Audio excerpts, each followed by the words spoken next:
Bonjour, voilà une nouvelle partie du cours Algorithmes et programmation. Dans cette partie, on va voir les tableaux en Python ou bien les listes Python. Maintenant que vous avez bien compris la notion de tableau en algorithmique, passons à la pratique avec le langage Python. Les tableaux sont populaires dans la plupart des langages de programmation tels que Java, C++, etc. Cependant, en Python, le type tableau n'existe pas. Lorsqu'on parle de tableau Python, le plus souvent on parle de liste. On verra dans les chapitres suivants que Python possède une autre structure de tableau de nombres optimisés pour les calculs scientifiques ou bien les calculs mathématiques, et les tableaux de type array. Et dans ce chapitre, on va voir les listes. C'est quoi une liste? Une liste, c'est une structure de données. Donc, c'est quoi une structure de données? Pour bien comprendre les listes, il faut comprendre la structure de données. Les structures de données sont des moyens spécifiques d'organiser et de stocker les données afin d'être consultées et utilisées de manière efficace. Les structures de données définissent la relation entre les données et les opérations qui peuvent être effectuées sur ces données. On va étudier 4 structures de données. Nous avons les listes qui sont des collections de données ordonnées et modifiables, les types qui sont des collections de données ordonnées et immuables, les sets ou bien les ensembles qui sont des collections non ordonnées et non indexées, les dictionnaires qui sont des structures, bien des collections non ordonnées, modifiables et indexées. Les listes se présentent sous la forme d'une suite ordonnée de données ou bien d'une séquence de données ordonnées encadrée par des crochets et séparée par des virgules. Bien sûr, il ne faut pas oublier les guillemets simples ou doubles pour les chaînes de caractères. Cette instruction permet de déclarer une liste qui s'appelle liste de 4 éléments, bien de 4 valeurs. Python autorise la création de listes contenant des valeurs de types différents. Des entiers, des chaînes de caractères, des réels, des booléens, etc. Donc, les listes sont des objets capables de contenir d'autres objets de n'importe quel type, même d'autres listes. Une chose qui donne une grande flexibilité aux listes. Il faut noter aussi qu'une liste est un objet Python mutable ou bien muable. Qu'est-ce que ça veut dire mutable? C'est-à-dire, on peut le modifier sans changer son adresse mémoire, contrairement à une chaîne de caractères ou bien un tube. Parmi les avantages d'une liste est que on peut accéder à ces éléments par leur position. Ce numéro est appelé indice. Les indices commencent par 0 à n-1, avec n est la longueur de la liste ou bien le nombre d'éléments de la liste. Donc, comment on accède à chaque élément de la liste? Par exemple, pour accéder au premier élément, cheval, on écrit liste de 0. Pour le deuxième élément qui est mouton, on écrit liste de 1, etc. Une liste Python peut également être indexée par des nombres négatifs. Les indices négatifs permettent de compter à partir de la fin de la liste. L'avantage principal de ces indices est qu'on peut accéder au dernier élément d'une liste à l'aide de l'indice -1 sans connaître la longueur de cette liste. L'avant-dernier élément a l'indice -2, l'avant-avant-dernier a l'indice -3, etc. On passe maintenant à la création de listes. Il y a plusieurs méthodes pour créer une liste. On peut créer une liste et l'initialiser en même temps, comme on peut créer une liste par la classe list, et on peut aussi créer une liste par la fonction range. Donc, ouvrons un terminal interactif pour créer et bien comprendre les listes. On peut créer une liste vide en écrivant le nom de la liste suivi par le signe égal, puis une paire de crochets ouvrantes et fermantes. Donc comme ça, on a déclaré ou bien on a créé une liste vide appelée liste 1. Une autre manière pour créer les listes, c'est d'utiliser la classe liste qui définit les listes. Donc, pour créer une liste, on peut utiliser le constructeur de la classe liste, comme cela. Donc, on écrit liste, le nom de la liste, après le signe égal et le constructeur liste.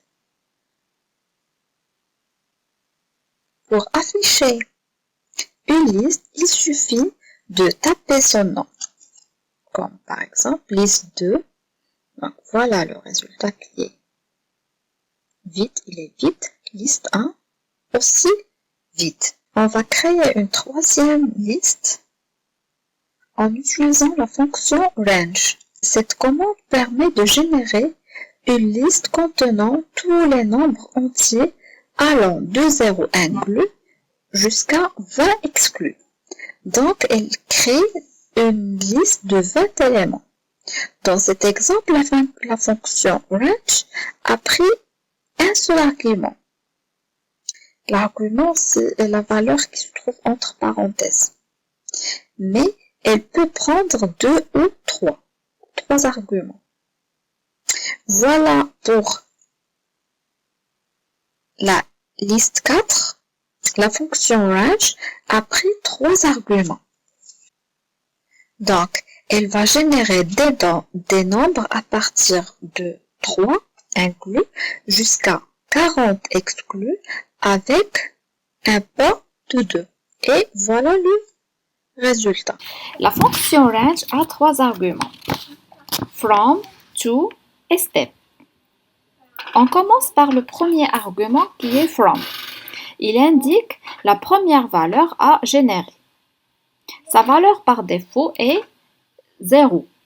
C'est un argument optionnel, c'est-à-dire on peut le mentionner comme on peut ne pas le mentionner. Si on ne le mentionne pas, il prend la valeur 0. Le deuxième argument, c'est to. C'est-à-dire, c'est la dernière valeur à générer, la dernière valeur exclue. C'est un argument obligatoire. Et le dernier argument, c'est le step ou bien le pas.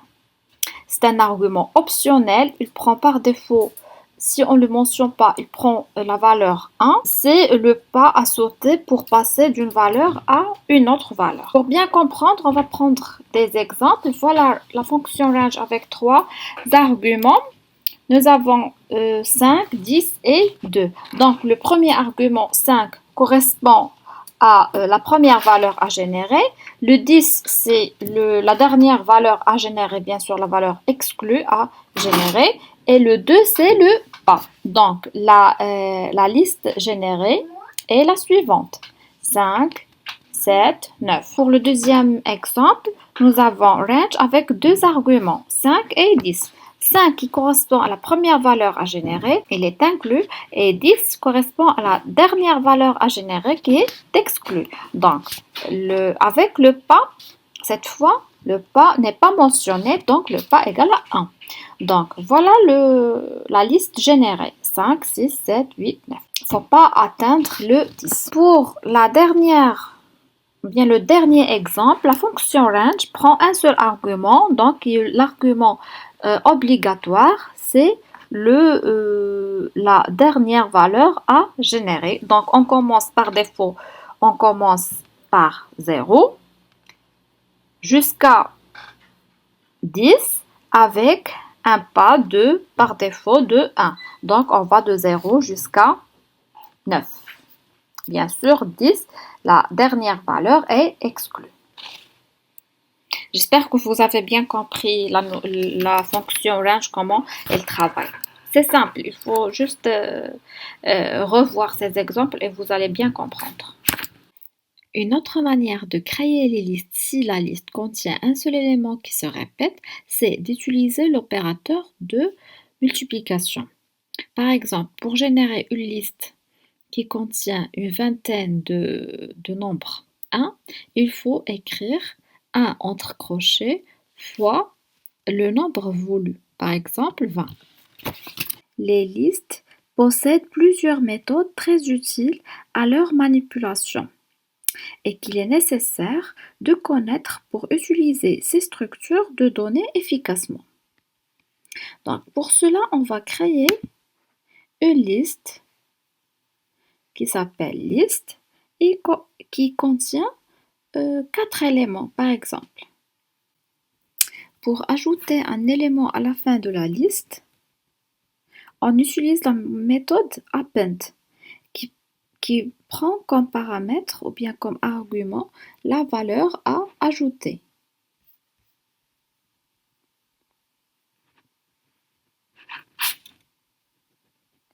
Pour afficher un élément de la liste, il suffit d'indiquer son indice entre crochets, comme par exemple indice de 1 ou bien de 2, etc.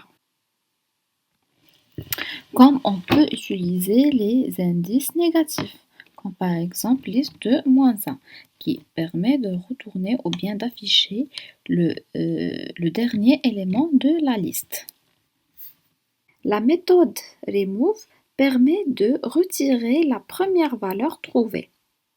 Cela permet la suppression d'un élément de la liste. Donc la méthode remove permet de supprimer une suppression par valeur. Pour supprimer un élément à l'aide de son indice, on utilise la fonction del. Donc on écrit del liste entre crochets l'élément ou bien l'indice à supprimer.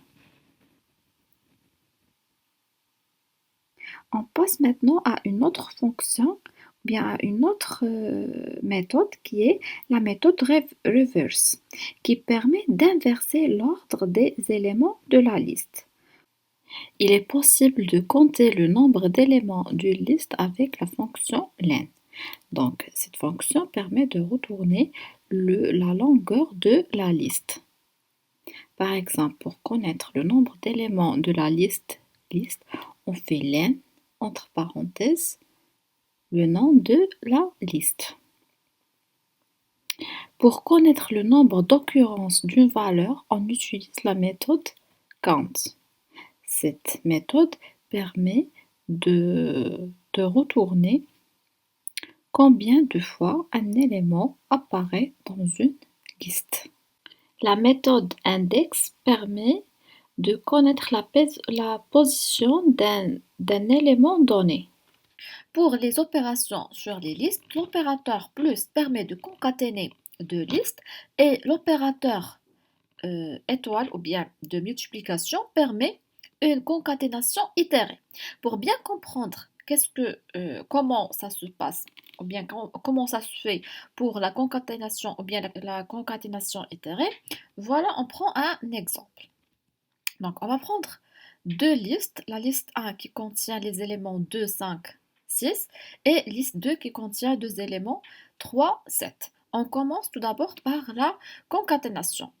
Donc, nous avons, si on fait liste 2 plus liste 1, le résultat serait, donc, on va ajouter les éléments de la liste 2, premièrement, 3, 7, et après, on concatène ou bien on ajoute les éléments de la liste 1, 2, 5, 6. D'accord? Donc, si on met, ou bien on fait liste 1 plus liste 2, le résultat serait différent. Si on fait liste 1 plus liste 2, le résultat serait 2, 5, 6, après 3, 7. Donc, la concaténation n'est pas commutative. Donc, liste 1 plus liste 2 est différent de liste 2 plus liste 1. On passe à la concaténation itérée ou bien la multiplication. On va faire liste 2 fois 3. Donc, quel est le résultat? Le résultat, c'est on va mettre 3, 7, 3 fois. 3, 7, 3, 7, 3, 7. Donc, il permet une concaténation itérée. C'est équivalent à liste 2 plus liste 2 plus